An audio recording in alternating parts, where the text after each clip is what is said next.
One of the things, I can't remember who it was asking me, probably check real quick, to make a video on some of the tips and tricks, just things that I do to, I guess, perform a little better in the game. Um, by no means am I like one of the best or anything like that. There's people in this game that are so good, and a lot of the wins that I get, um, actually, if not all of the wins that I get in Firewall, are due to having a really good team. So at no point or any of the games that I'm winning, just me carrying a team or anything. I'm lucky enough to play with a lot of really good players. Even if I jump in randomly, it'll be due to the fact that I have a good team of people who are switched on, fully engaged in communicating.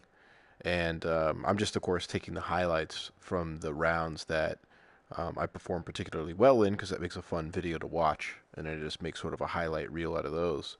But, you know, of course, there's a lot of bad rounds that I have too, where we just get decimated. Um, Luckily, though, more often than not, I typically do okay, which is great. Um, but so, just wanted to say that before I start getting into the tips and tricks, because I don't want to sound like I know everything about this. There's a lot that I don't know. I'm sure. Who was asking me this question though? Let's see.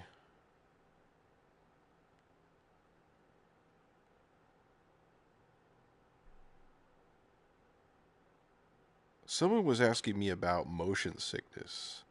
One of the subscribers, Andy, was asking me about motion sickness. I don't have any motion sickness issues with this, and I think typically what happens is if you're strafing left or right, while or moving forward while looking to the side, but your body is moving forward, is when you typically have those issues. Um, but I'm lucky in the fact that it just doesn't occur to me. I can kind of move freely with all of the comfort controls off, and I don't seem to have any issues. But I responded in the chat on the comment that was asked about that, and just kind of just said that there's a vignette mode that you can put on. There's quarter turn or whatever that's called, like the 90-degree turns that you can turn on to sort of help ease any kind of sickness that you would have. But if you're prone to motion sickness and you're playing this game, it's probably going to be a tough time. You might end up getting a little sick. So um, I would say just maybe play in increments. If you really want to play Firewall, like some of the subscribers were saying to me recently that they're watching the game, watching me play, and that's what made them want to get the game. I'm hoping that none of those people that pick it up end up finding out that they have issues with motion sickness. But if you do, I would say just take 5 minute increments, like do a round or two, or maybe 10-minute increments, and then shut it off. See how you feel. Because from what I understand, if you keep at it, your body will get used to it. It just takes time to get used to that weird feeling of, okay, my legs are, my body is moving, but my legs aren't. And that usually tells your brain to get sick. And I think that has literally something to do with your body feeling like it might be poisoned, so it wants to make you vomit too, because usually that's a symptom of being poisoned, isn't it? That's pretty crazy. But let's see what else. Somebody asked me another question. Am I using? I get a lot of this question. Am I using the aim controller or the dual shock? Obviously, as you can see, I'm using the aim controller, but I highly recommend playing the game this way and getting used to playing with this peripheral. This is just it's an amazing peripheral. It's the best I've ever used as far as, some type of alternate controller. It's perfect for this game, and it's also perfect for Farpoint. And there's a few other games that actually utilize this controller and do a pretty good job of it. So I recommend it. Once you get the hang of it, maybe start with Farpoint if you get that bundle. There's a bundle that comes with Firewall and this controller as well. So, but if you start out with maybe Farpoint, play through that, you'll be ready to go by the time you get to Firewall to use this controller. Let's see. Um, I'm just scrolling through some of the comments here.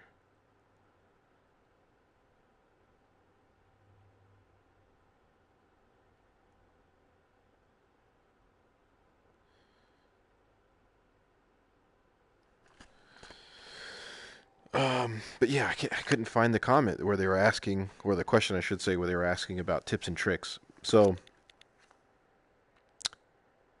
some of the tips and tricks that I have for playing this game, I wonder if I could like, there's a mode I can go into that I could just freely move about and kind of show you how I do this. But um, it has a lot less to do with obviously pointing and shooting, because most of the tips and tricks that you would get that deal with that have to do with things you would learn in playing any first-person shooter. Like if you're playing Call of Duty and you have somebody at distance, you obviously don't want to just hold down the trigger at full bore because your gun is going to jump. You know, you're going to get a lot of kickback and you're going to miss.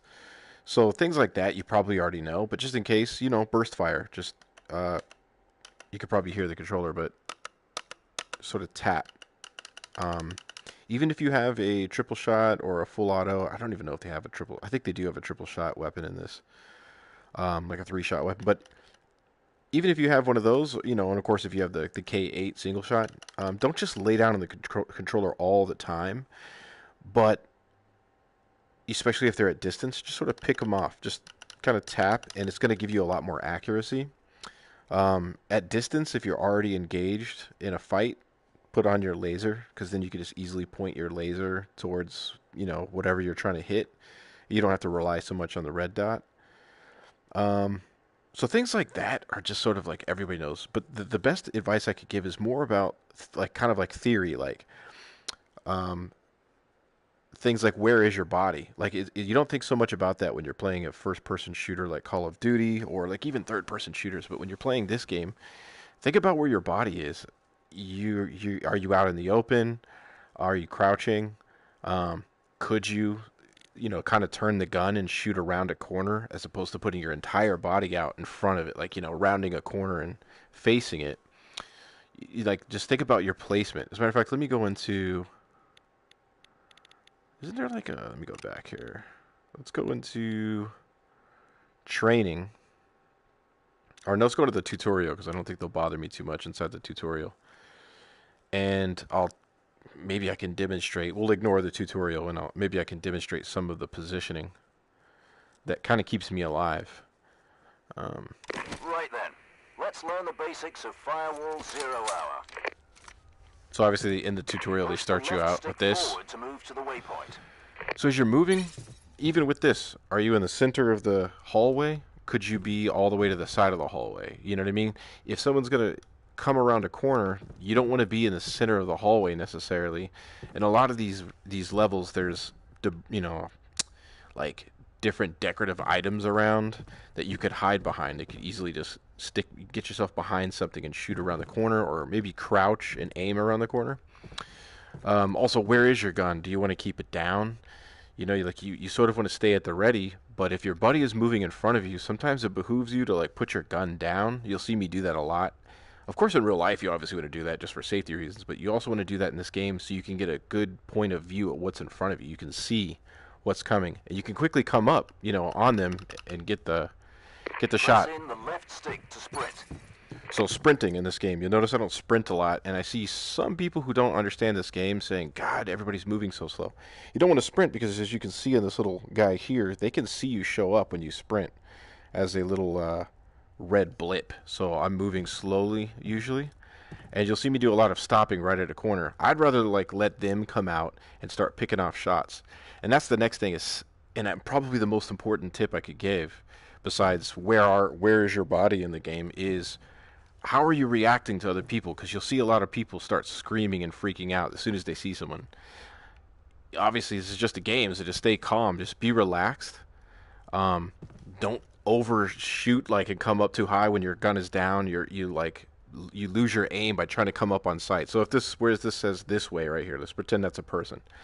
If they round this corner, I don't want to overcompensate and start firing, and I'm too high. See, I want to stay calm, and you don't even have to be that fast, and just start firing.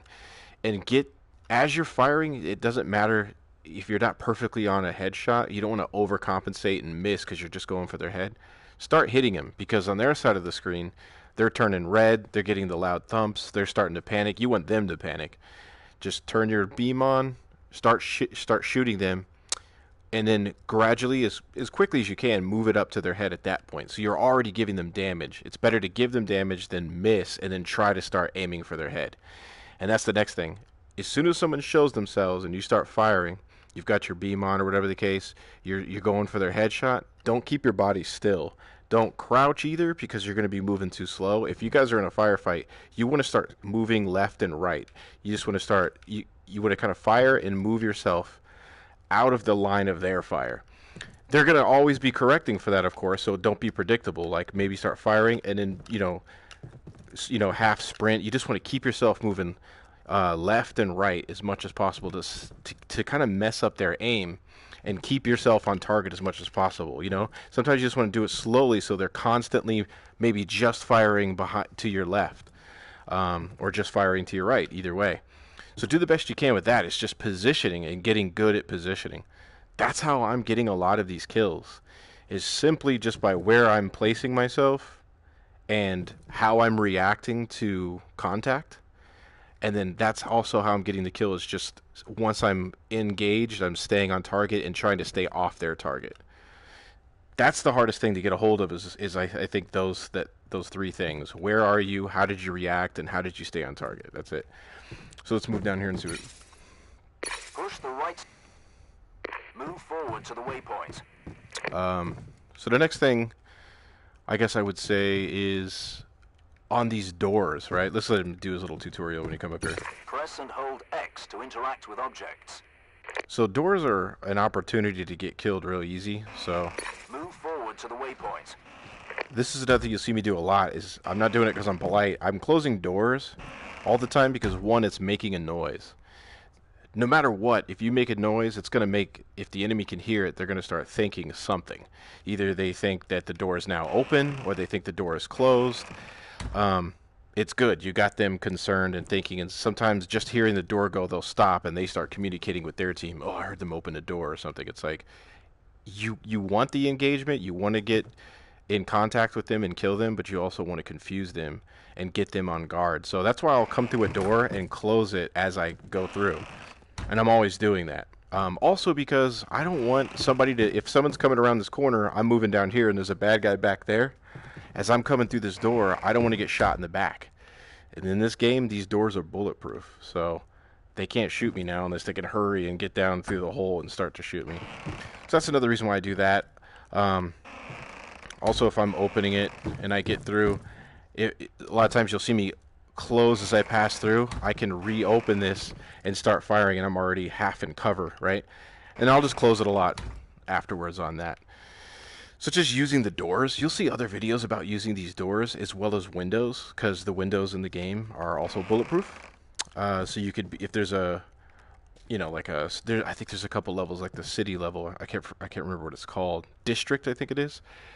There's doors that are open that are glass, and you can see the enemy through it. And there's also the doors that have the passage that you can see through. You can see the enemy coming and just fire around the corner, and you're completely protected. So again, that goes with where is your body, your placement, and then just staying calm and keep getting behind it, keep being weird about where you're moving. You'll hear me say that sometimes. I'm gonna do some weird shit or something, or I'll say I'm gonna try to confuse them. You want them confused, that's for sure. So let's get up here and do this. I say one of the things that you can do as far as like choosing your weapons and whatnot is making sure that you're picking weapons that make sense for the map that you're on. A lot of people talk to me about, what do you think is the best loadout? And there really is no best loadout, I don't think, but the HZU is a submachine gun that has a really high rate of fire, low power, like low damage, and that's something that people get confused on in this game. You don't always necessarily want the highest damage weapon. You want to lean more towards rate of fire, because you're going to be outputting a lot more damage. Some of the higher damage weapons obviously have a slower fire rate, so you're gonna be putting out a lot of damage. But if you're not hitting, you're not putting out, you're not hitting as often, and you're gonna kill them slower. It just depends on, I guess, your skill and whatnot, your range. That's another thing. You want to pick weapons. Like I'll do the HZU on most maps. Me personally, I'm not a great shotgun guy. I'm just not that great with the shotgun. Obviously, extremely low rate of fire there, but really high damage output. But if you're a close range run and gun type of guy, and you're on these maps like the shoot house, shotgun is a great thing to pick. So I'll pick this for almost every map. And I'll bring, instead of this flash, I'll bring jammer to speed up the hack or to jam the hack, obviously. I like the impact as opposed to the regular grenade. And the reason why I like that is because if you're standing in front of somebody or you know they're right outside of a door, there's no chance of them getting away. You're going to put out a little bit less damage than the regular grenade, but you're going to get an instant hit, and then you could follow that up with a couple of shots from the gun. So you'll see me do a lot of times. I'll drop a grenade and then start firing. By that time, they've already taken so much damage from the impact that they're ready to go. So a lot of times I'll get the kill in a square off with someone just for that reason. And all these attachments, I just picked like the highest ones I could get. Muzzle brake 4. So it decreases my recoil a bit. Since this is kind of a higher rate of fire, it tends to jump. So I'll just burst fire, and this I guess seems to help. This of course helps with your recoil. I have the extended magazine, the green and red dot laser, or the green and red laser. I don't think that really matters which one you have. They're just preference. And I don't like the hollow, whatever the other one is. I'll click it right here. This the holographic sight. I don't like this one. And the reason why is because as you're looking down this thing, and I'm trying to use the eye that shows you guys the reticle, you'll see it there, right?